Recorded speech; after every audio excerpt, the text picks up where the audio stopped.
어제 제가 금요 기도회 때도 잠깐 말씀을 드렸는데 우리 교회에 오기 위해서 1시간 내지는 2시간에 걸쳐서 오시는 분들이 우리 참 많으시죠.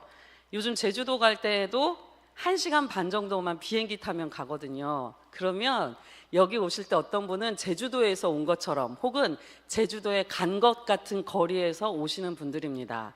하나님께서 먼 곳에서든 가까운 곳에서든 주의 은혜를 사모하며 나온 여러분들 모두에게 그런 쉼의 은혜, 또 하나님께서 주시는 회복의 은혜가 풍성하게 임하시기를 소망합니다. 여러분들은 예수님을 직접 만난다, 예수님이 직접 여러분들을 어떻게 하다가 만나게 되신다라면 어떨 때 만나셨으면 좋겠습니까? 예수님을 우연이라도 만나는데 어떨 때 만나면 좋으실 것 같으세요? 이 아침부터 그것까지 생각하기에는 너무 놀랍죠? 예수님을 직접 만날 때 어떨 때 가장 반가울까? 그러면 어떨 때 만나면 가장 반가울 것 같으세요? 아예 생각을 안 해보셨어요? 예수님을 어떨 때 만나면 가장 반가울까? 그러면 이제 반대의 이야기로 어떨 때 만나면 가장 당황스러울까요?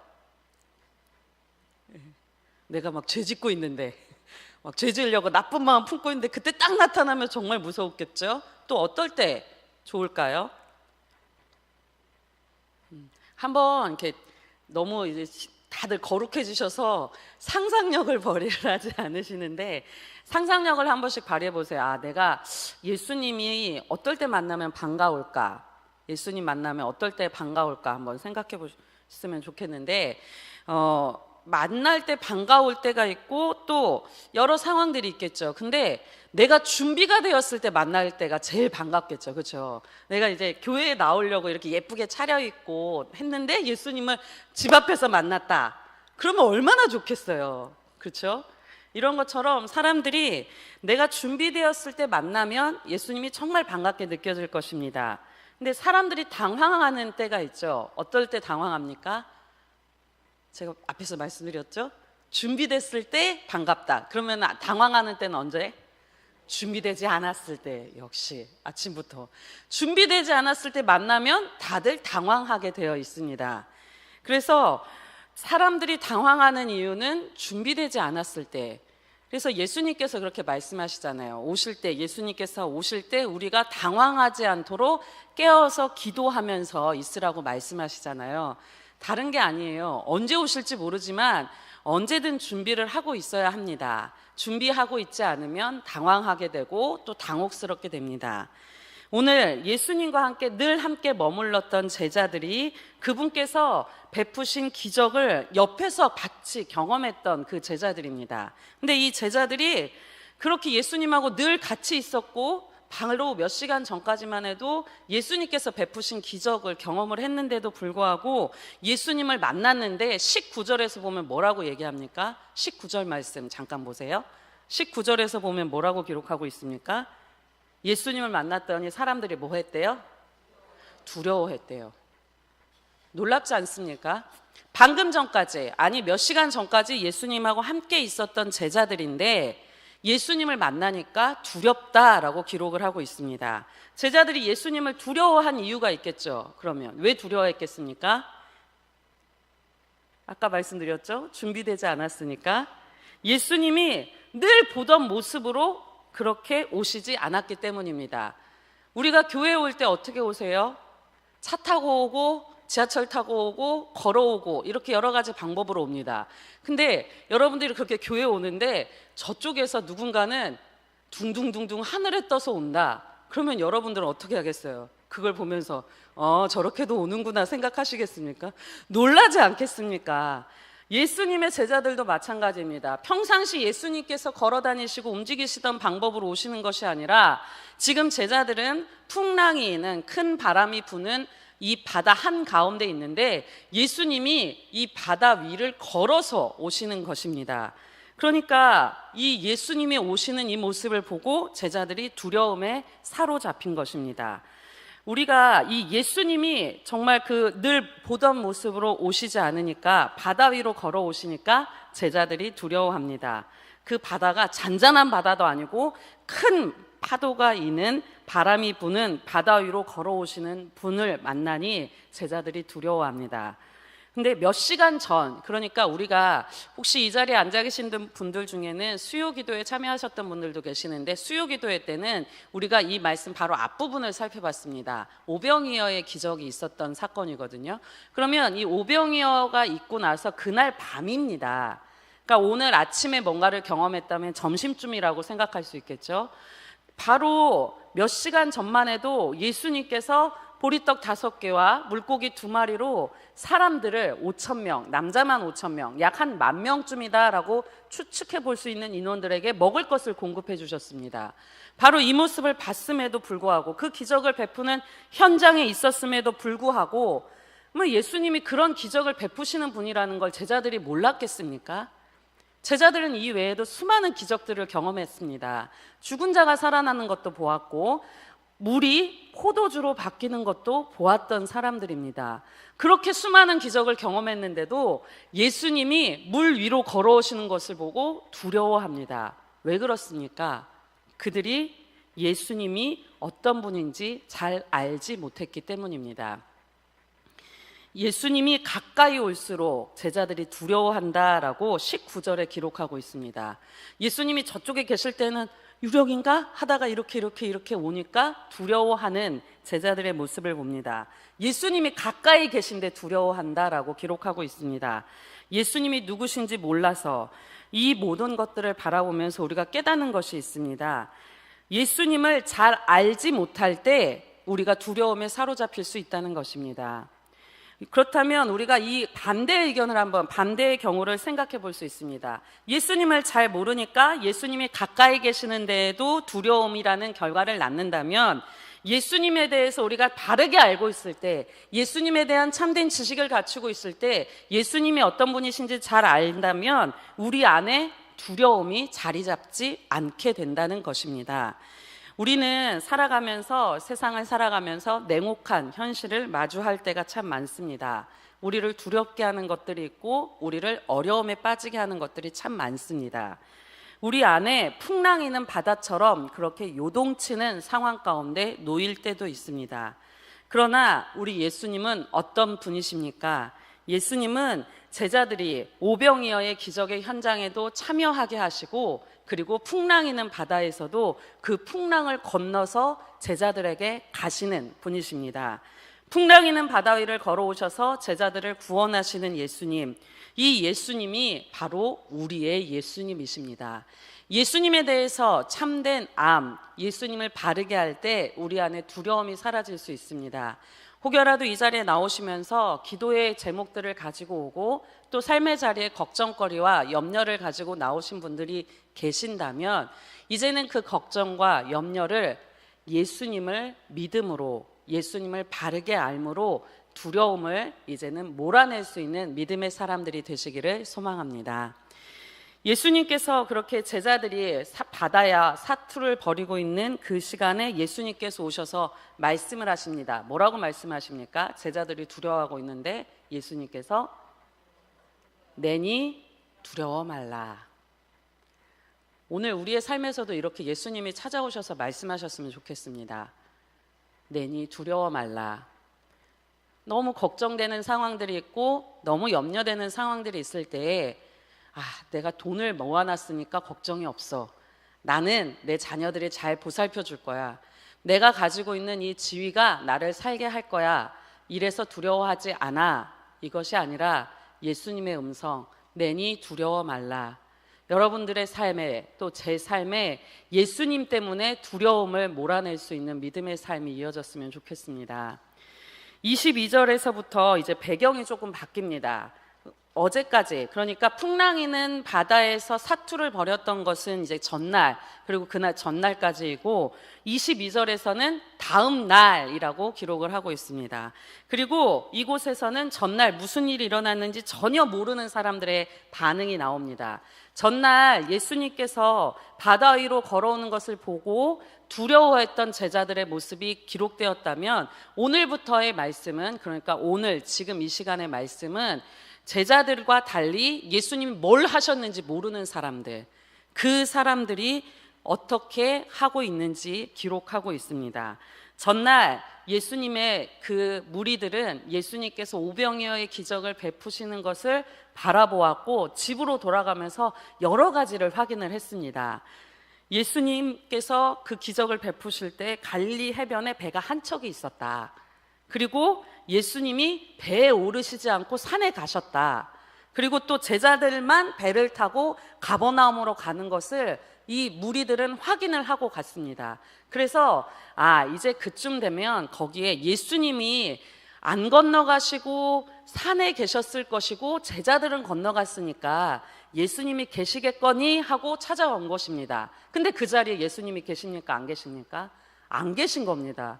그래서 이 사람들이 열심히 제자들도 없고 배도 없고 예수님도 없으니까 예수님을 찾아갑니다. 그래서 가버나움으로 간다라고 했던 제자들의 말을 기억해서 찾아오는데 우리가 이 부분을 보면서 왜 굳이 이렇게까지 기록했을까? 그냥 예수님을 이 사람들이 가버나움에서 만났다라고 기록하면 되지, 예수님이 이 제자들이 어디에 있었는지, 또 이 무리들이 굳이 전날 무엇을 확인했고 왔는데 뭐가 없고 그 다음에 그래서 가버나움으로 갔다, 이런 자세한 배경 설명을 하는 이유를 이 분명히 쓰는 사람은 의도를 가지고 기록하지 않았을까, 그렇게 생각해 볼 수 있습니다. 지금 이 무리는 지난밤에 무슨 일이 일어났는지 알 수 없는, 알지 못하는 사람이다라는 것을 강조하기 위해서 이 배경을 굳이 설명하고 있습니다. 그래서 이렇게 열심히 예수님을 쫓아다니는 사람들이 실상은 예수님을 잘 모르는 사람일 수도 있다는 것을 기억하는 것입니다. 7월의 첫날을 시작하면서 여러분들은 어떤 기대를 가지고 예수님께 나아오셨습니까? 예수님을 믿는 이유가 무엇입니까? 예수님을 향한 기대와 바람은 무엇입니까?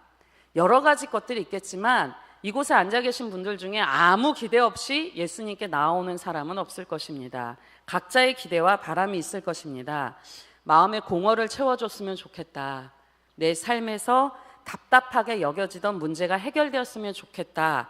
여러 가지 기도의 제목을 가지고 나왔을 텐데, 우리는 이 무리의 모습을 바라보면서 아침에 찾아와서 예수님이 어디 가셨는지 두리번 찾으면서 가버나움까지 쫓아가는 이 무리들의 모습을 보면서 우리의 모습을 발견하게 됩니다. 우리도 예수님께 나왔지만 예수님을 다 알지 못합니다. 예수님을 잘 알지 못하고 열심히 아는 것 같고 열심히 쫓아다녔는데 예수님을 다 알지 못하는 모습이 우리에게도 있다라는 것입니다. 그렇게 잘 알지 못하는 무리들을 바라보면서 예수님은 내치시거나 그냥 두시지 않으시고 그들을 깨우치시고 다시금 예수님에 대해서 알려주시고 예수님에 대해서 가르쳐 주십니다. 예수님을 찾다가 이제 가버나움에서 무리들이 예수님을 만나니까 가장 궁금한 질문을 던집니다. 그것은 25절에 나와 있습니다. 예수님을 만난 제자들이, 그 무리들이 뭐라고 질문합니까? 예수님께 랍비요? 언제 여기 오셨나이까? 이들은 이게 너무 궁금한 겁니다. 어제 밤에 갈 때까지만 해도, 어제 저녁에 헤어질 때까지만 해도 여기 계셨고, 이 얘기는 예수님이 가버나움으로 올 수 있을 때는, 오려면 밤새 걸어야 할 만큼 그렇게 긴 거리였다라는 것입니다. 제자들이 배를 타고 먼저 떠나간 것을 봤고 예수님이 산에 계신 걸 알았으니까 이 사람들이 배를 끌고까지 왔거든요. 분명히 예수님이 밤새 가버나움으로 건너가지 못했을 거야. 근데 예수님이 가버나움에 계시니까 언제 오셨냐, 얼만큼 걸어서 오셨냐라는 질문을 가지고 예수님께 질문하는 것입니다. 그런데 예수님께서는 언제 오셨냐라는 이 무리들의 질문에 대해서 나는 너희들이 왜 나를 만나러 가버나움까지 찾아왔는지 안다라고 말씀하십니다. 사람의 마음을 아시고 그들의 미래를 아시는 예수님이 요한복음에서 만나는 예수님의 특징입니다. 그래서 요한복음에는 이런 기록들이 참 많아요. 예수님이 말하지 않았는데도, 그 상대방이 자신의 생각을 말하지 않았는데도 예수님이 그 마음에 원하는 게 뭔지를 아시는 그런 이야기들이 참 많습니다. 니고데모가 또 대표적인 케이스였습니다. 요한복음에서 보면 니고데모가 예수님을 찾아왔어요. 예수님을 찾아와서 예수님, 당신은 정말 하나님의 그런 기적들을 행하는 것을 보니까 정말 훌륭한 랍비입니다. 이렇게 막 칭찬을 먼저 하거든요. 그런데 예수님께서 뭐라고 하시냐면 영생을 얻으려면 거듭나야 한다. 그가 아직 어떻게 영생을 얻을 수 있습니까? 질문도 안 했는데 예수님은 답변을 하십니다. 그래서 요한복음에서는 예수님이 정말 깜짝깜짝 놀라게 하는 분들이 참 많아요. 예수님의 바로 신적인 특징, 즉 하나님의 아들이심을 믿게 하기 위해서 요한복음이 기록되었으니까, 예수님이 그렇게 하나님의 아들이시니까 굳이 말하지 않아도 그 마음을 아시는 분이시다라는 것을 요한복음은 계속해서 기록하고 있습니다. 오늘 말씀에서도 그렇습니다. 무리를 향해서 무리가 언제 오셨습니까? 라고 물으니까 나는 너희가 왜 왔는지 알아 라고 답변하시는 것입니다. 이 사람들이 나온 이유가 무엇입니까? 그들이 가버나움까지 온 이유는 어제 배가 불렀기 때문입니다. 어제 배가 불러서 어제 그 현장을 그 사람들은 다 봤던 거죠. 끝도 없이 음식이 나오는 것. 분명히 처음 것을 본 사람도 있었을 것이고 안 본 사람도 있었을 터인데 그렇게 양식이 없다라는 건 그들도 잘 알고 있었습니다. 그런데 그들이 모여 흩쳐서 이렇게 앉고 나서 음식을 주시는데 내가 먹어도 배가 부른데 음식이 계속 나오는 거죠.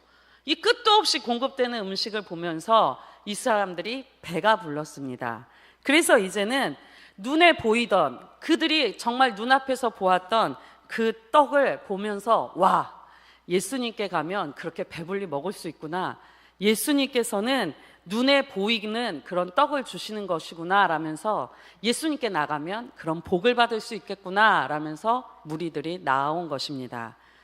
요한복음에서는 이런 기적들을 가리켜서 기적이라고 말하지 않고 표적이라고 말합니다. 기적은 뭘까요? 그러면 기적이 뭘까요? 내 눈앞에서 일어날 수 없는 일이 일어나는 거죠. 기적이 다른 게 아니잖아요. 그게 일어날 수 없는 일인데 일어날 때 기적이라고 합니다. 그런데 이 오병이어의 기적, 이 눈앞에서 일어날 수 없는 기적인데 이 기적이라고 표현하지 않고 표적이라고 표현할 때는 이유가 있습니다. 예수님께서 기적을 베푸셨다라고 하지 않고 표적을 베푸셨다라고 할 때는 이 기적 너머에 하나님의 뜻이 숨겨져 있다라는 겁니다. 그러니까 요한복음에서는 기적이라고 쓰지 않고 표적이라고 쓰는 건 예수님께서 그 기적을 행하실 때마다 그 기적을 통해서 하나님의 아들이신 예수를 믿게 하기 위한 하나님의 뜻이 숨겨져 있을 때 표적이라고 씁니다.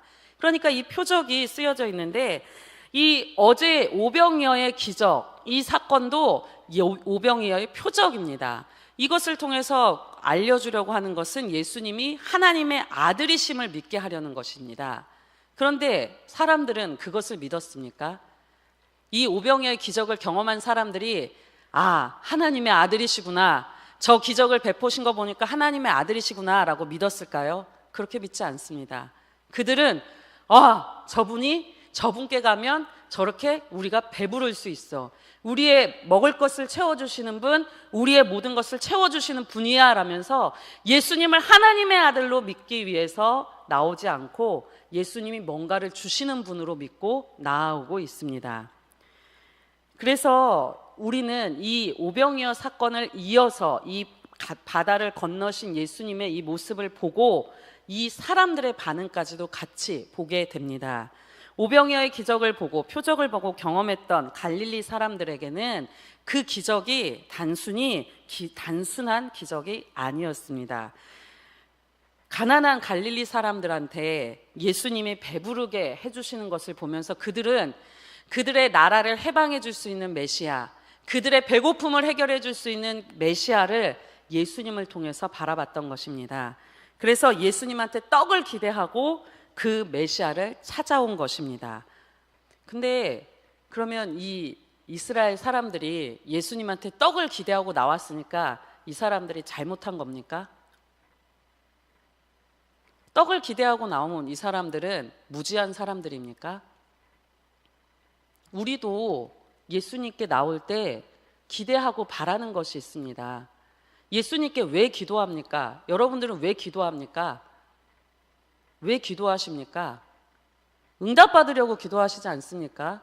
응답받으려고 열심히 기도합니다. 우리 중에 앉아 계신 분들 중에 나는 그냥 내 생활의 경건을 위해서 기도합니다 라는 분 없어요. 응답받기 위해서 기도합니다. 이스라엘 백성들이 배부르게 하신 예수님을 바라보면서 저분께 가면 내가 배고프지 않겠구나, 저분이 우리에게 음식을 공급해 주시는 분이시구나라고 믿고 나왔던 것처럼 우리도 예수님께 나올 때 내 기도에 응답해 주실 분으로 믿고 나오는 것, 그들과 우리는 별반 다르지 않습니다. 그리고 그것이 잘못되었다, 그것이 문제가 있다라고 보지 않습니다. 진짜 문제가 되는 건 거기에만 머무르는 거죠. 배고픔만 해결해 주는 예수님, 내 만족과 내 유익을 해결해 주는 예수님으로 믿는 게 문제인 거죠. 거기에 함몰되는 게 문제인 것입니다. 기도를 당연히 하면서 기도에 응답을 받고 나오는 것은 문제가 되지 않습니다. 그런데 예수님을 기도를 응답해 주시는 분, 내가 바라는 기도에 응답해 주시는 분으로만 믿을 때 문제가 생기는 것입니다. 만약에 예수님이 우리가 생각하시는 것처럼, 여기 이 이스라엘 사람들이 생각했던 것처럼 우리의 필요와 우리의 생각하는 필요를 열심히 응답해 주시는 분, 그것만 채워주시는 분이라 한다면 우리가 예수님을 어떻게 믿을 수 있겠습니까? 우리가 예수님을 믿는 것, 예수님은 나를 도우시는 분, 나의 필요에 따라 움직이는 분으로만 믿지 않습니다. 전능하신 하나님은 때로는 우리가 겪는 어려움을 알면서도 허락하실 때가 있습니다. 그때 우리가 시험을 겪는다라고 이야기하지 않습니까? 어려움을 허락하신 하나님의 뜻을 우리는 잘 알지 못합니다. 그런데 하나님은 그 어려움을 허락하신 이유를 아십니다. 그렇기 때문에 내 뜻대로만 다 이루어진다, 내가 기도하는 대로 난 다 응답받아 라고 하는 것이 때로는 좋지 않을 수도 있습니다. 왜냐하면 하나님은 우리의 필요와 또 우리가 생각하는 필요, 내가 이게 필요하다라는 것과 하나님이 우리에게 필요하다라고 생각하는 것이 다를 때가 있기 때문입니다. 하나님은 이걸 주시고 싶은데 나는 이것을 받고 싶다라고 그렇게 서로 간에 다름이 나타날 때가 있습니다. 예수님이 주고 싶어 하는 것과 우리가 원하는 것이 다를 수 있습니다. 지금 예수님께 찾아온 무리들은 열성적으로 예수님을 찾아왔지만 예수님을 잘 모릅니다. 먹을 것을 해결해 주시는 풍요한 메시아를 기대하고 예수님을 찾아왔습니다. 그러나 그들의 꿈이 이루어진다면, 정말 먹을 것을 해결해 주시는 메시아, 이스라엘을 해방시켜 주시는 메시아라고 한다면 그 예수님은 이스라엘의 예수님이지 우리의 예수님이 아닙니다. 나에게만 좋은 예수님, 우리끼리만 좋은 예수님을 찾는 그들을 향해서 예수님께서 27절의 말씀을 하십니다. 우리 27절의 말씀 같이 읽겠습니다. 썩을 양식을 위하여 일하지 말고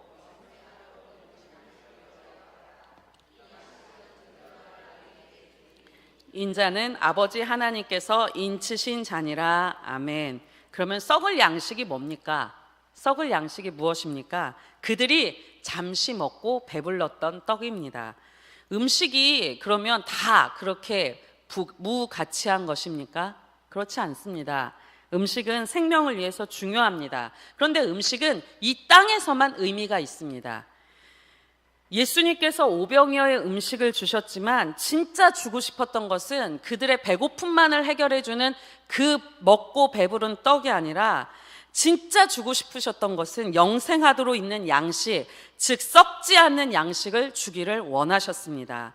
나도 살고 남도 살고 우리 교회도 살고 다른 교회도 살고 이렇게 모든 사람을 살리는 양식을 예수님께서는 우리에게 주기 원하셨습니다. 이 양식을 주실 수 있는 분은 예수님이신데, 왜냐하면 예수님만이 하나님께서 보증하신 자, 하나님께서 인치신 자, 하나님께서 보증하시는 인자이시기 때문에 이 영생은 예수님만이 주실 수 있습니다. 유대인들은 그러면 이 영생의 양식, 그것을 어떻게 받는지 궁금해했습니다. 사마리아 여인이 예수님께 찾아왔을 때 예수님께서 그러시잖아요. 생수를 주겠다라고 하니까, 영원토록 솟아나는 샘물을 주겠다 하니까 이 사마리아 여인이 그 물을 나한테 주셔서 내가 먹고 목마르지도 않게 하고 이 우물로 길로 오지도 않게 하여 주시옵소서라고 말했던 것처럼 유대인들도 마찬가지입니다. 이 영생의 양식을 말하니까 그 양식을 어떻게 얻을 수 있습니까? 어떻게 하면 받을 수 있습니까? 라고 궁금해하고 있습니다. 어떻게 양식을 받을 수 있습니까? 라는 이 질문, 그 양식을 얻는 방법들은 뭡니까? 라고 이 유대인들이 질문을 합니다. 이에 대해서 예수님께서 무엇이라고 답변하십니까? 우리 29절 말씀 같이 읽겠습니다. 예수께서 대답하여 이르시되 하나님께서 보내신 이를 믿는 것이 하나님의 일이니라 하시니라. 아멘. 유대인들은 영생을 얻는 방법들을 물어봤어요. 어떤 방법들? 그렇다면 방법들이라고 할 때 그들은 영생을 얻기 위해선 여러 가지 일들을 해야 되는구나라고 생각했다는 것입니다.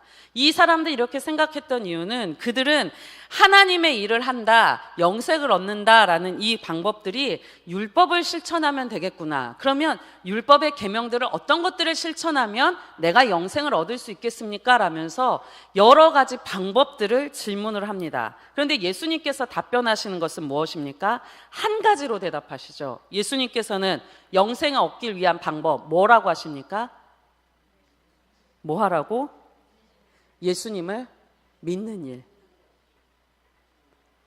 유대인들은 영생을 얻을 수 있는 방법들을 물었습니다. 율법의 어떤 것들을 실천하면 우리가 영생을 얻을 수 있겠습니까? 라고 물었다면 예수님은 그 모든 것들을 하는 것이 아니라 단 한 가지만, 예수님을 믿는 것, 이것이 영생을 얻는 방법이라 말씀하십니다. 그렇다면 예수님을 믿는다 할 때 이 믿음이 뭡니까? 믿음이란 무엇인지 이 요한복음에서 기록한, 또 요한복음에서 정의한 믿음을 살펴보면 이 믿음은 한 번 영접하고 끝나는 게 믿음이 아닙니다. 이 믿음은 지속적으로 예수님과 교제하는 것입니다. 믿음은 오늘 믿었으니까 끝, 내가 오늘 기도했으니까 끝, 7월 첫째 날 내가 기도했으니까 끝, 이게 믿음이 아니라 날마다 예수님을 만나고 예수님과 교제하는 것, 즉 지속적으로 예수님과 교제하는 것을 믿음이라고 요한복음에서는 정의하고 있습니다. 예수님을 날마다 만나고 예수님의 사랑을 깨닫고 또 그를 사랑하고 예수님의 말씀을 받아서 그 말씀에 순종하는 것, 그래서 그분과 교제하는 것이 믿음이다라고 요한복음은 말씀을 통해서 설명을 합니다. 또 요한복음에서 믿음은 어떤 것이냐면 행하는 것입니다. 그냥 머리로만 믿는 것이 아니라 실제적인 행동이 뒤따르는 것을 요한복음에서는 믿음으로 봅니다. 그렇다면 믿는다라고 할 때 행하는 게 뭐겠습니까? 열심히 기도하러 나오는 것, 아니면 열심히 예배하고 성경 읽는 것, 이것을 믿음을 가진 사람들의 행함이라고 보겠습니까? 그렇지 않습니다. 믿음을 행한다라고 표현할 때에는 믿음이 내가 변할 때, 믿음을 가진 사람이 내가 변할 때, 가치관이 바뀌고 목표가 바뀔 때, 이제까지는 이 땅의 것들에 매여서 살아가던 사람이 땅의 것이 아닌 하늘의 것을 매여서 살아갈 때, 이때에 이 사람에게 믿음이 있다라고 말씀하십니다. 예수님을 만났던 수많은 사람들이 머리로만 가지고 있던 믿음, 한 번 구원받았으면 됐다라고 생각하는 믿음을 가지고 나왔습니다. 그런데 예수님께서는 그들을 만나셨을 때 너의 믿음이 족하다라고 말씀하지 않으십니다. 예수님을 만났던 니고데모가 그랬고 예수님을 만났던 사마리아 여인이 그랬습니다. 예수님을 만나러 나올 때 그들은 자신이 구원받은 존재이고 구원받기에 정말 딱 맞는 사람이다라고 생각하면서 나왔습니다. 그런데 예수님께서는 그들에게 그것이 참 믿음이 아니라 날마다 영생하도록 함께 하시는 예수님을 만나는 것, 그 예수님을 믿는 것, 날마다 교제하는 것, 이것이 참 믿음의 모습이다라는 것을 일깨워 주십니다. 오병이어의 기적을 경험했던 제자들도 또 무리들도 이렇게 날마다 교제하는 믿음으로 예수님 앞에 서지 못했습니다. 예수님을 바르게 알지 못해서 예수님이 가까이 오는 것을 두려워하기도 했고, 예수님을 우리가 바라는 꿈, 우리가 원하는 것을 이루어주는 존재로 믿기도 했습니다. 유대인만의 메시아로 예수님이 앉기를 원했고, 예수님을 유대인의 왕으로만 모시려 했습니다. 우리의 모습도 여기에 다 있습니다. 예수님을 알지 못하기 때문에 우리는 상황에 매이고 또 사람을 두려워하는 덫에 걸릴 때가 많습니다. 그때마다 우리가 할 수 있는 일이 있습니다. 예수님께서 말씀하셨습니다. 예수님을 믿으라. 7월이 시작되었습니다.